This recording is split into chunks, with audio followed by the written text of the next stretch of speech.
నమస్తే, this is Sourya. Welcome to our channel. ఈ రోజు మనతో పాటు సినీ పరిశోధకులు ఏమంది రామారావు గారు ఉన్నారు. వారితో మాట్లాడదాం. నమస్తే సార్. నమస్తే అమ్మా. సార్, ఒక పోస్ట్ చూసే ఉంటారు మీరు. సో మీరు కూడా డిస్కస్ చేశారు ఇందాక దాని గురించి. మీ ఒపీనియన్ ఏంటి సార్? అంటే ఇప్పుడు అనసూయ గారు కౌంటర్ ఇవ్వడము, పరాన్న జీవులు అని చెప్పేసి సంబోధించడము. సో అసలు మనిషి అంటేనే చిన్నప్పటి నుంచి చదువుకున్నది పరాన్న జీవి అని. ఇక్కడ ఆవిడేమైనా స్పెషల్ అందులోనే?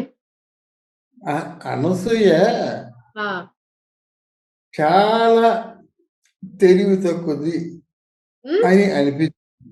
చాలా తెలివి తక్కువతనంతో మాట్లాడుతుందమ్మా. ఉమ్, చాలా అంటే చాలా అతి తెలివైన దాన్ని అని అనుకుంటూ అత్యంత తెలివి తక్కువతనంగా మాట్లాడేవాడు ఎవరైనా ప్రస్తుతం ఇండస్ట్రీలో ఉన్నారంటే అది అనసూయ. ఉమ్, ఇంత ఇంత ఇంత రాద్ధాంతం జరిగిన తర్వాత ఇన్ని వేల మంది ఇన్ని లక్షల తిట్లు తిట్టిన తర్వాత ఇంకా ఆవిడేదో ఆ చిప్స్ ఏదో ఉన్నాయి అవి తింటూ మాట్లాడడం, నిర్లక్ష్యంగా మాట్లాడడం, వీళ్ళేమో పారాసైట్స్ అనడం. పారాసైట్స్ అంటే నాకు అర్థం తెలుసు అన్నట్టుగా మరీ పరాన్న బుక్కులని తెలుగులో మాట్లాడడం, ఇవన్నీ విన్న తర్వాత నాకు ఆవిడ కెరీర్ ప్రశ్నార్థకమే అవుతుంది. లేదా ఇంకా ఒక జంతర మంతర మాయాజాలం లాగా కొంతమంది ఉంటారు. ఎవరైనా మొండితనంగా వ్యవహరిస్తుంటే ఆటోమేటిక్గా వాళ్ళు ఆ మొండి వాళ్ళ వైపు వెళ్ళిపోతారన్నమాట. మొండి వాళ్ళని ప్రేమిస్తారు, మొండి వాళ్ళ జాబితాలో చేరిపోతారన్నమాట. అది కూడా ఉంది. అంటే ఇంకా ఎక్స్ట్రాడనరీ తెలివితేటలు ప్రదర్శిస్తుందా అని అనిపిస్తుంది నాకు. అదేనా, లేకపోతే ఏదైనా బ్యాక్ సపోర్ట్ ఉండి ఇలా రెచ్చిపోతుంది అని చెప్పేసి కొంతమంది అంటూ ఉన్నారు. సో కాళ్ళు మీరు ఏమంటారు సార్ దానికంటే? అంత ధైర్యంగా దాన్ని అంటే గట్స్ అని అనలేకపోతున్నారు. గట్స్ అని అనడం లేదు, దానికి వేరే పదాలు వాడుతూ ఉన్నారు. అయినప్పటికీ కూడా తన స్టాండ్ అట్లానే ఉంటుంది అని చెప్పేసి అంటూ ఉన్నారు. దాన్ని మీరు ఎలా అన్వయిస్తారు? మీరు చాలా మంది సినీ ఫీల్డ్ లో ఎంతో మందిని చూశారు. ఇక్కడ తన వెనక ఎవరైనా ఉన్నారంటే ఉంటారమ్మా, 10 మంది ఉంటారమ్మా. మంచికి ఒకరు ఉంటే చెడ్డకి 10 మంది ఉంటారమ్మా. కానీ మాట్లాడుతుంది నువ్వు. వాళ్ళందరి పేర్లు చెప్పలేవు కదా. వాళ్ళందరూ సమయం వస్తే నీ వెంట రారు కదా. నీకు సపోర్ట్గా ఉండరు, నీకు ఒత్తాసు పలకరు. ఇక్కడ చేసింది ఏమిటంటే శివాజీ అనే ఆర్టిస్టు పాపం హీరోగా చేశాడు, రాజకీయాల్లోకి వెళ్ళాడు, అక్కడ మంచి పేరు తెచ్చుకున్నాడు. ఎందుకో వాళ్ళ భార్య బిడ్డలు డాడీ మళ్ళీ ఈ రాజకీయాలు వద్దు, సినిమాలో మీరు యాక్ట్ చేయండి అంటే పాపం ఇంట్లో మాట కాదనలేక వచ్చాడు. వచ్చిన తర్వాత మంచి పేరు తెచ్చుకున్నాడు. ఇప్పుడు ఏంటంటే ఆ రాజకీయాల కంటే ప్రమాదంగా ఉంది సినిమా ఫీల్డ్లో రాజకీయం. రాజకీయాలు స్ట్రైట్ గాను పరోక్షంగా మొత్తానికి ఎవరెవరు ఏమనుకుంటున్నారో తెలుస్తుంది. ఇక్కడ ఎవరు ఏ చావు దెబ్బ కొడతారో తెలీదు. అర్థమైందా? ఇక్కడ మన ప్రధానంగా చెప్పుకోవాల్సింది ఏమిటంటే రాజకీయాల్లో చాలా మంచి ప్రముఖమైన పాత్ర వహించాడు. బీజేపీలో చేరాడు, వచ్చాడు. ఆ తర్వాత ఏంటంటే చంద్రబాబు నాయుడు గారిని కూడా పరిపాలనని బాగా సమర్థిస్తూ మాట్లాడాడు. తెలివితేటలుగా మాట్లాడాడు, నో డౌట్. రాజకీయాల్లో ఉన్నంత వరకు ఆయన సమర్థుడే అనిపించుకున్నాడు. కానీ మళ్ళీ ఆ భార్య బిడ్డల కోరిక మేరకు సినిమా ఫీల్డ్కి వచ్చిన తర్వాత ఆయన నటించిన వెబ్ సీరియల్ సూపర్ సక్సెస్. ఆయన సినిమాలు 2 సినిమాలు చేస్తే 2 సినిమాలు కూడా హిట్ అయినాయి. ఇక్కడ ప్రారంభం అయిందన్నమాట.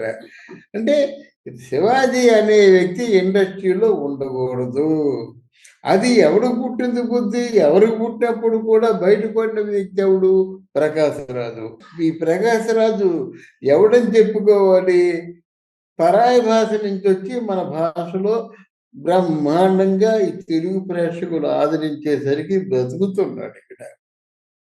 ఇక్కడ కేవలం నా బాధ ఏమిటంటే, అరే ఆ అన్న తమ్ముళ్ళు ఇద్దరు నాగబాబు చిరంజీవి ఇద్దరూ సపోర్ట్ చేసినట్టయితే వాళ్ళ తమ్ముడిని, ఆ తమ్ముడికి పెద్ద ప్రత్యర్థి ఎవరంటే ఈ ప్రకాశరాజు. ఈయన్నేమనాలి? ద్రోహి అనాలి, అంతే కదా.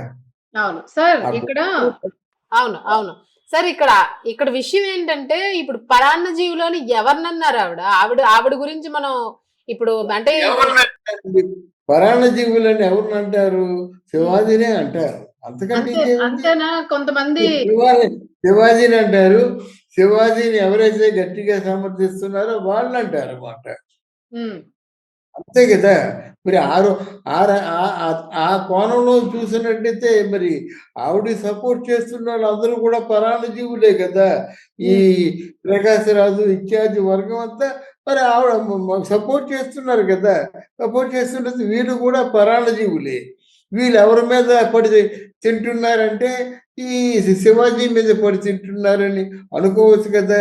ఉమ్, కానీ అలాగ అనుకోకూడదు.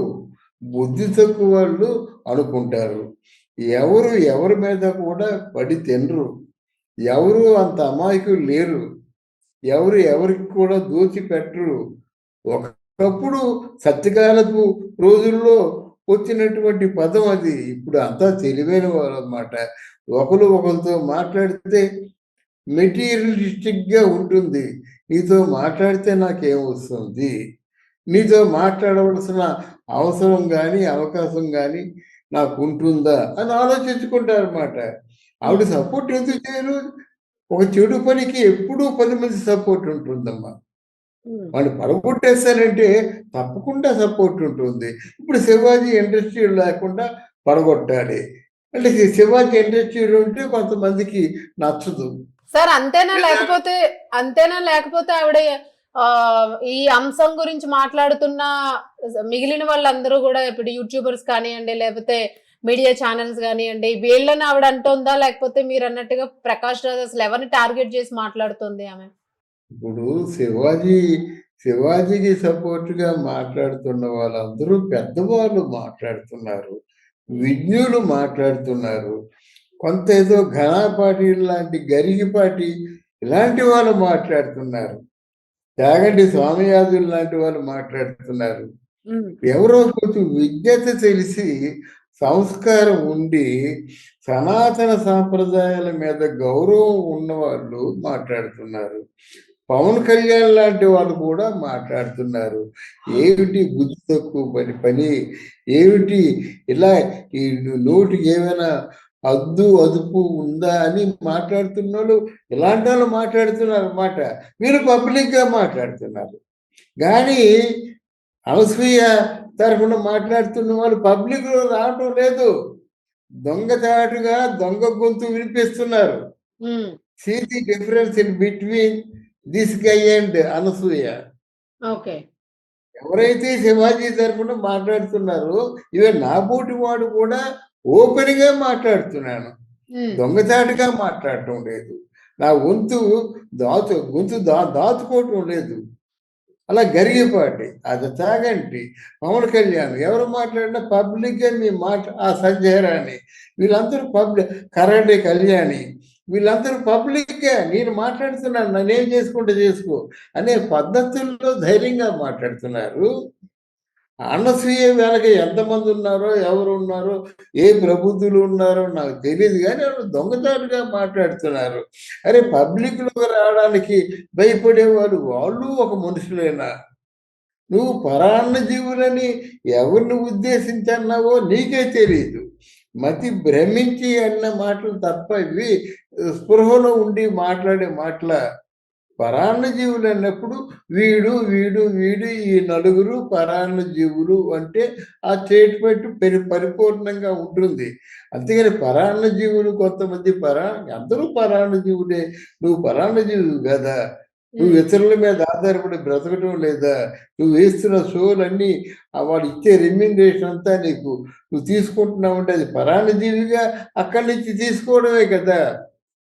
ఆ మాటకొస్తే అందరూ పరాన్నజీవులే. ఎవరి మీదో ఆధారపడి బ్రతకవలసిన వాళ్ళే కదా అందరూను. ఉమ్. ఏదో ఒక సంస్థ మీదో, వ్యవస్థ మీదో, వ్యక్తి మీదో ఆధారపడి బ్రతకవలసిన వాళ్ళే.